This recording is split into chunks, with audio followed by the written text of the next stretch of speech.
So So, Cindy, fill this in if I'm not exactly right. You are a performer, an educator, and also somebody who, as a performer, goes out and performs for a lot of people that have physical limitations, but also work with musicians to make sure that we don't develop any physical limitations and we stay healthy. This is all true?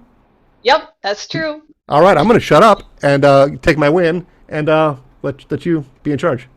Okay. All right. Well, I got a lot to cover, but what's interesting is what Michelle was talking about is exactly what my notes were for this afternoon. And posture, right? Posture is so important. Why is it important? Because first of all, as Michelle said, when we collapse in, then our lungs also we lose the capacity in our lungs. But also, one of the other things with posture is if we are standing or sitting sloppy, our mind is sloppy, and also we tend to play sloppy. So posture is really important. So that's what I want to focus on for the next like 10 minutes or so. So the first thing we're going to do, and if you can stand, I think that it works best to stand. I'm going to show you three different exercise movements that you can do to really relax in your shoulders and loosen up the shoulders because when we do have a tendency to tense up, it's usually in the shoulder area. So the first one, and what you want to do is probably have your feet out a little bit wider than hip width, and you just rock back and forth like this. Now, when you do this, and go ahead, yeah, do it.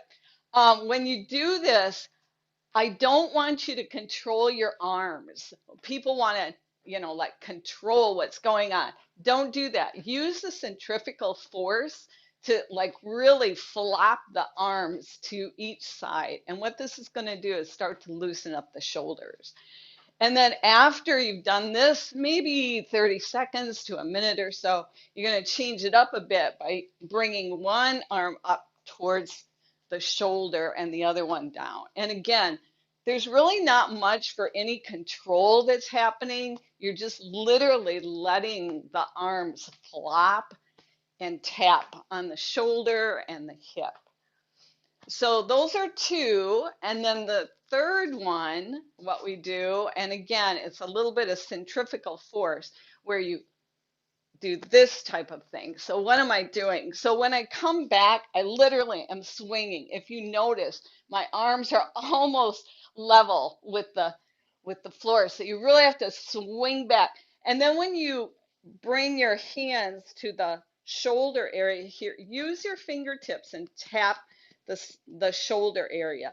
What we're doing here is there's actually meridians in our body that move the energy. And so what we're actually doing is moving the energy a little bit. So if you do this, looks like that. Go ahead, you can do that as well. And you're going to feel that release in the shoulders. So those are three different exercises. Again, just, this twisting and then one shoulder to one hip and then this one here. Those are three exercises that you can do to really release tension in the shoulders, arms, and hands. The other thing that I want to do is you can give yourself a little test to see if your shoulders are coming forward. So I'll put my hair up a little bit here. So when we sit, we should be sitting with our shoulders stacked right over our hips. So if you're sitting like this, where your shoulders are rounded, that's going to affect again the lung capacity as well as what's going on in the head. You won't be quite as focused. So a test that you can do, a couple of measurements to see about that, to see if you're rounding the shoulders. Just take one of your hands. You should be able to take and bring the elbow straight up with the arm as close to the head as possible. If you have your shoulders like this, and you can try this as well, if you roll your shoulder in and then you try to lift your arm, you will anatomically impossible to do. So you have to bring that shoulder back in order to bring that elbow up. Try it on both sides and see where you're at. A lot of the folks that I work with, when they try to do this, they're here or they're coming out to the side and then they try to come up and they can't. So if you have this rolling of the shoulders going on, really important to do some stretching to start to open up the shoulders again. What's happening is the muscles here on the sides are getting shorter, and the shorter they get, the more your shoulders are going to start to roll in, and it's going to be more difficult for you to actually open up. So one of the exercises you can do, and I'm going to move my camera here so you can see a wall. And again, you can do these with me if you want. Basically, what you do, and you'll be close to the wall, you'll be looking at the wall or facing the wall, and you'll have your arm in a L shape. You want your elbow either parallel to the shoulder or just below. You don't want to bring it up. So it's either parallel or just below. You'll come close to the wall, as close as you can, do that L shape, and then you start to walk yourself out away from the wall.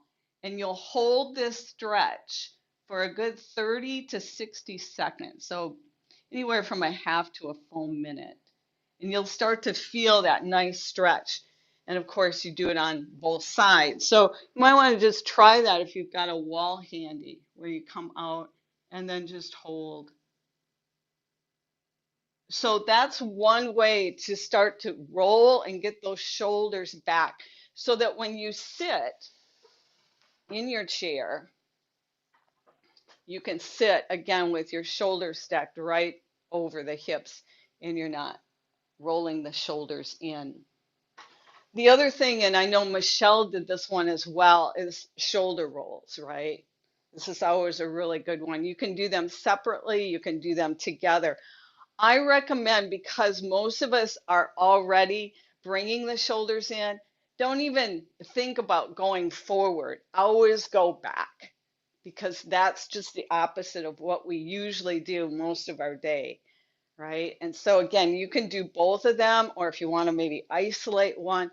And when you do this, think of getting that nice full range of motion. I tell my folks, think of drawing a circle with the elbow on the sidewall, right? And get that nice full range of motion. And then the third one that you can do to really open up here in the shoulder area, if you have a chair with a back, you can bring your hands to the back of the chair. Think of rolling the shoulders back and bringing the shoulder blades in towards each other. Lift up towards the ceiling with your chest. And that's going to really, really start to stretch. Again, you want to hold it for maybe about 20 to 30 seconds. If you don't have a back to the chair, the other thing you can do with this one is, either if you can't get to your hands here behind you, if you're too inflexible right now, it's challenging, you can bring your hands to the lower back. And again, roll the shoulders back and then squeeze your shoulder blades. Think of those shoulder blades coming in towards each other.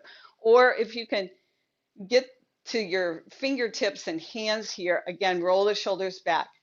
And then lift the heart center up just a little bit when you do this. And you're going to feel, again, that nice stretch. So those are three different exercises you can do if you've got that shoulder rolling in. There's a couple other exercises for the neck that you can do as well, because again, sometimes the neck is a little stiff. So one of the things that you can do is a fascia release. And if you're not familiar with fascia, it's a type of webbing that's throughout your whole body. So one of the things you can do is take your thumb and use your right hand thumb and place it right in between. There's kind of this webbing right here between the thumb and your first finger. Put your thumb there, do a little bit of massaging. And I know this sounds weird, because what does that have to do with my neck? It has actually everything to do with your neck, because of this fascia, this webbing that goes all the way up. So what you're doing when you do this is you're actually releasing the fascia all the way up that arm into the shoulder and then up into the neck and ear. So you do that for a little bit. And then the second step is just take a couple of fingers and behind the ear, make these little circles and move down towards the earlobe. So I'm starting at the top of the ear, behind the ear, and it's doing a few little circles. And when you do that, what you're doing is you're releasing all of the fascia all the way from the upper uh, area of the ear all the way down so that your arms are very loose, your fingers are loose. So you can do that. You can actually feel the difference maybe when you even turn your head side to side when you do that. So that's another exercise that you can do to really release any tension in the neck and upper shoulder area. And then I'll show you one breath thing, and I know Michelle did some breath uh, work this morning. This one is similar. So for breath work, in order to really expand the lungs as much as you can, I call this straw breath. And so to do this, you exhale completely through the mouth, and then take a nice deep breath in through the nose. And when you think you're at the top of that, take another sip. Really get as much air as you can. And then with pursed lips, and if you want to use your clarinet embouchure, take a really slow, long exhale, pursing your lips. You want to control the air. You want that airflow to be as consistent as possible. And when you do this, one of the things that will happen is your brain will actually tell you you're at the bottom of your exhalation. See if you can go a little bit farther, because usually we still have air in our lungs, but we're not getting rid of it. So go to the very bottom of that exhalation, and then you'll breathe in. That next breath in is actually the magic. And what I mean by that is the breath is going to be really, really big. And if you just practice that type of breath work a couple times every day, actually within like usually about 2 weeks, you'll see a huge difference in your lung capacity. So again, you exhale first, and then inhale through the nose, deep, biggest breath you can, and then another sip at the top, and then exhale. And you're exhaling is slow with a consistent, controlled airflow. Get to the very, very bottom of that exhalation, empty the lungs completely, and then inhale. And that next inhale again is that magic inhale, because what's going to happen is it's going to really fill up your lungs. After you get done with that, just go back to your natural breath. This breath is also really, really good if you have some sort of anxiety. So whether it's performance anxiety or just anxiety in general, maybe something's going on in your life and you're feeling a little anxious, this type of breath work works really good to calm the nerves and to really relax and release tension in the body as well. So that's actually all I had. So I guess I actually have 1 minute. So I don't know if anybody has a question real quick, but that's all I had for today. So thank you.